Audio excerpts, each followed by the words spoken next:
NCERT 10th maths. स्वागत है आपका प्रश्नावली 3.2 में। प्रश्न क्रमांक 5वां है आपका एक आयताकार बाग जिसकी लंबाई उसकी चौड़ाई से 4 मीटर अधिक है का अर्ध परिमाप 36 मीटर है, तो बाग की विमाएं ज्ञात कीजिए। तो ये क्वेश्चन इस क्वेश्चन को करने के लिए सबसे पहले हम हल लिखेंगे। क्या लिखेंगे? हल। आपको लाइन तो खींचना ही है। तो अपन ना उस एक आयताकार बाग है जिसकी ना तो हमें लंबाई पता है और ना ही चौड़ाई पता है, तो उन्होंने दिया है आपको जैसे एक हम आयताकार बाग बना लें। जैसे एक आयताकार बाग हमने बनाया, ये है आपका एक आयताकार बाग। अब इस आयताकार बाग में आप देख रहे होंगे जी इसकी क्या है? लंबाई। जी क्या है? इसकी चौड़ाई। तो अब वो कह रही है आयताकार बाग जिसकी लंबाई उसकी चौड़ाई से 4 मीटर अधिक है।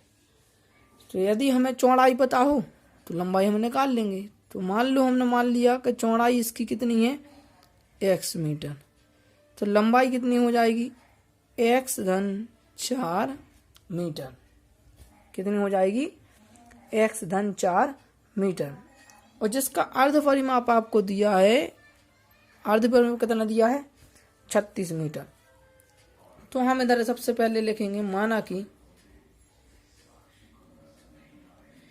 आयताकार बाग की चौड़ाई बराबर x मीटर। चौड़ाई बराबर x मीटर।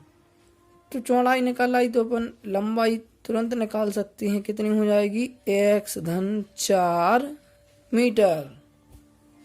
ठीक है, थोड़ा प्रॉब्लम हो रहा है। हाँ, x धन 4 मीटर। अब प्रश्न अनुसार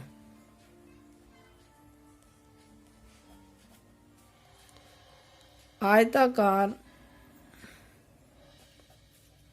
बाग का अर्ध परिमाप कितना दिया है? 36 मीटर। तो आप चूंकि इधर 36 मीटर दिया है तो अपन देखेंगे अर्ध परिमाप का मतलब होता है, क्या होता है अर्ध परिमाप का मतलब? अर्ध परिमाप का मतलब होता है, अर्ध परिमाप मतलब आधा। और आयत का परिमाप क्या होता है? लंबाई, मतलब 2 गुणा लंबाई धन चौड़ाई। कोष्टक बंद बराबर 36। 2 से 2 कट गए। लंबाई कितनी है आपकी? x धन 4। चौड़ाई कितनी है? x बराबर 36। x और x 2x।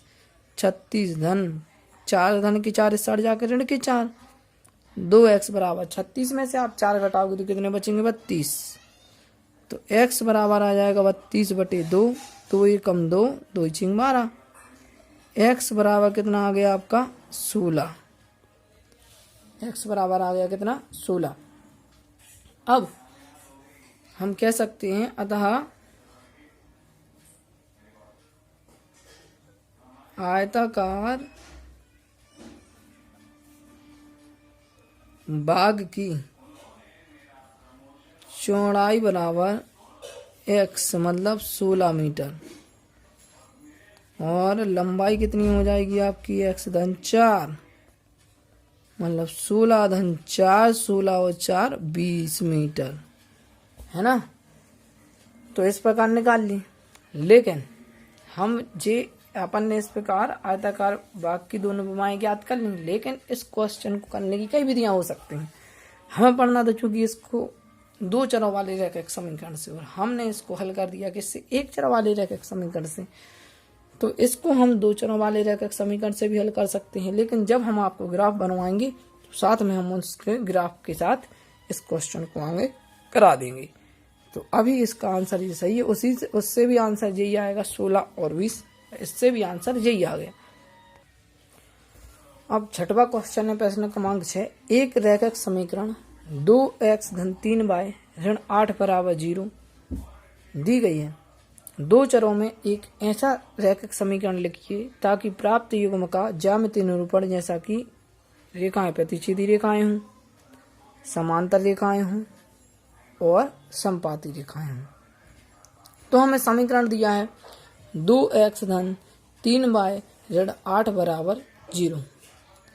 इसका हमें सबसे पहले क्या चाहिए है, जब रेखाएं प्रतिच्छेदी रेखाएं हों तो हम प्रतिच्छेदी रेखाओं की शर्त क्या होती है पहले अपन देख ले। एक समीकरण तो दिया, एक और चाहिए। तो दूसरा में समीकरण निकालने के लिए हमें क्या प्रतिच्छेदी रेखाओं की शर्त होती है, प्रतिच्छेदी रेखाएं। तो प्रतिच्छेदी रेखाओं के लिए होगा a1/a2 बराबर नहीं है b1/b2 के।